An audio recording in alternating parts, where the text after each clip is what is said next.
Kumpul mainan, kumpul kenangan. Saya D dan selamat datang ke video SM Collector.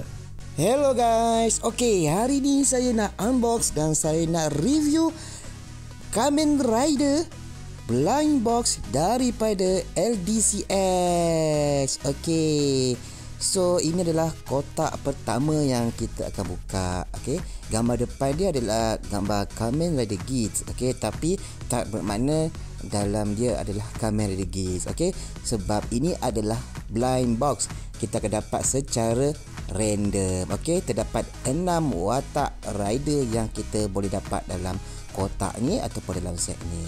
Okay, yang pastinya ini adalah item original. Okay, dia ada copyright daripada company Kamen Rider lah. So memang tak ada isu. Okay, sebab apa? Item original yang pastinya kualiti dia terjamin. Okay, so kita tak tahu lagi dalam dia apa selagi kita tak buka. Okay, ini antara ridernya yang akan kita dapat, sama ada Kamen Rider Kuga, Kamen Rider Drive, Kamen Rider W, Build 01 dan Kamen Rider Geats. Okay, so dia punya main karakter kat sini adalah Kamen Rider Geats lah. Okay, jom tanpa kita membuang masa, jom kita buka sekarang.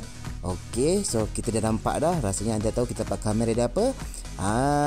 So kita kali ini kita dapat Kamen Rider Build. Memang nice. Okay, so for sure ramai yang favourite dengan Kamen Rider Build ni sebab design yang cantik kan. Okay, so kali ni kita dapat buka Kamen Rider Build sebagai unboxing pertama untuk set kali ini. Okay, so untuk box ni dia simple je. Walaupun dia blind box, dia simple saja sebab kita tak perlu nak pasang apa-apa.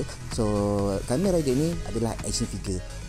So maksudnya figure tu dah siap. Okay, kita boleh main terus. Kita boleh buka dan terus main, ataupun kita buka terus display saja. So biasanya blind box, okay, dia kita kena pasang dulu. Kita kena pasang, kita kena susun dulu. Tapi kali ni tak lah, sebab dia adalah action figure. Cuma dia keluarkan dalam bentuk blind box. Okay, so figure dia memang nice. Okay, sendinya ada dekat kaki, pinggang, lutut, tangan, kepala, semua part kita boleh pusing-pusingkan lah. Cuma dia tak adalah sedetail semacam SHF, sebab ini adalah barang yang kata barang hobi ataupun barang koleksi yang harga sangat-sangat berpatutan. Okay, so memang sesuai untuk kita collect dan kita boleh dapatkan dengan harga yang sangat-sangat berpatutan lah.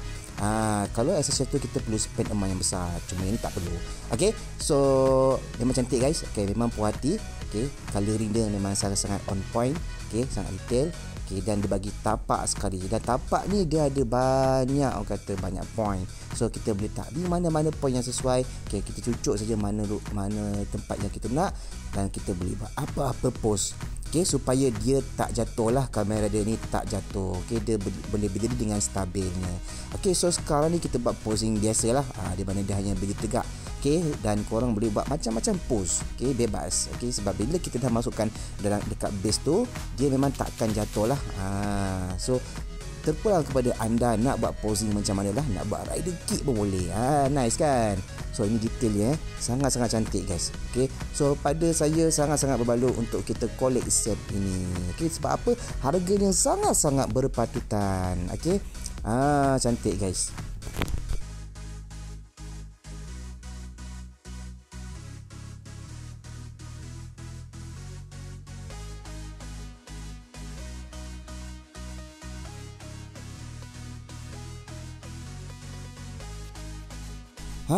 Menarik kan Kamen Rider Build kita ni. Okay guys, so itu saja video unboxing kita pada kali ini. Kita jumpa pada video yang akan datang. Bye bye. Thanks for watching.